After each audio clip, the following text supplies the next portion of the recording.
speaking of stoned, I was coming to meet you at Fat Black Pussycat on Monday, and around where the Comedy Cellar is, there's always just a ton of drug dealers, or people coming up, and I feel like only half of them are actually drug dealers. I feel like the rest are undercover, and it's like yeah, you would wonder, but I don't know. My friend has bought coke off of those guys before when they're like, raw fish scale, yeah. And then he said he was like blackout drunk, and he bought an 8-ball off of them for like $150, took it back to the apartment, did a full line of Splenda. Oh no. Yeah, so it's like, I mean, don't trust them. Yeah, of course. Well, this is my point. Is so I'm walking by. If you don't know a drug dealer, don't fucking trust an idiot off the street. Right. And I walked past a guy, and they're always like, they always come up to you, smoke, drink, whatever the fuck. And the guy said to me, he says, plant-based edibles and vegan and organic, yo. And I would just go, it's like, I appreciate the effort that you're kind of expanding your options to kind of broaden your horizons to kind of fit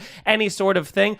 What the last thing I would ever buy from somebody that I didn't know is an edible, because there's a good chance I'm just going to eat an actual brownie, and then that's it. Like, you don't know. And also, if it's fucking vegan, as if anybody gives a shit, right, sell it outside an Equinox, you fucking moron. Understand your goddamn clientele. But also, it's like, you don't have any idea. Sometimes it takes hours for edibles to work sometimes, so you don't know until the guy is already home in bed that you got fucked. Like, it's angel dust, Holmes. Yeah, or it could be worse. It could be fucking put it with a ton of shit. Yeah, you could be taking a fucking fentanyl brownie right to the throat. Yeah, what a stupid. Who would ever trust that? I would.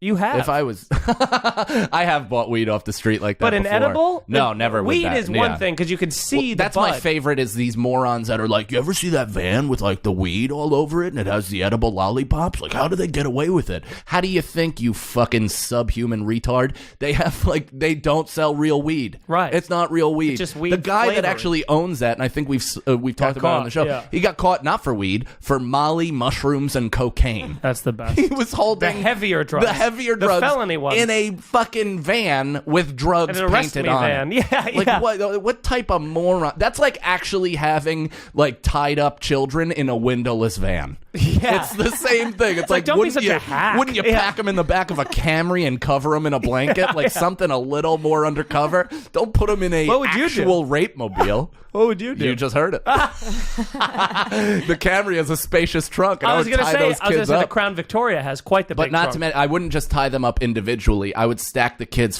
head to foot next to each other and tie them like they're a raft about to go down the river. I like the handcuff idea because you can't untie. Oh, both. You're going... So I'm tying their feet, their hands, and then laying them next to each other, right, like head to foot, and then one long rope that kind of connects them all. Yeah, and then connecting the whole thing in and out each of their necks. I'm gonna the necks. You're doing necks. Yeah, it's a soft. It's like some saw. It's soft enough for them to breathe for sure. There's no restriction on their neck, right? But it's definitely taut enough to where they move, they're gonna feel restricted, like a choker collar on a dog. Exactly, like a choker collar that you would buy from Fredericks of Hollywood. Okay.